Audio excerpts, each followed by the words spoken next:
I just finished Mistborn and I wanted to come on here and talk about an aspect of this book that I was not expecting to enjoy as much as I did.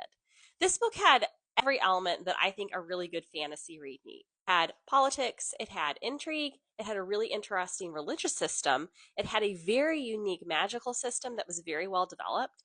But one of my favorite aspects of this book was that Sanderson included a very wide range of ages in this novel. He wrote all of the ages very realistically. I'm a little bit on the older side. I'm 35. I enjoy reading a good YA fantasy book just as much as anybody else, and I enjoy things like Game of Thrones and Lord of the Rings. But what I often find is that a lot of fantasy books will deal with one age range of characters. So YA book, oftentimes most of the characters will be a lot younger. If it's something like Lord of the Rings, most of the characters are going to be middle-aged or a little bit older.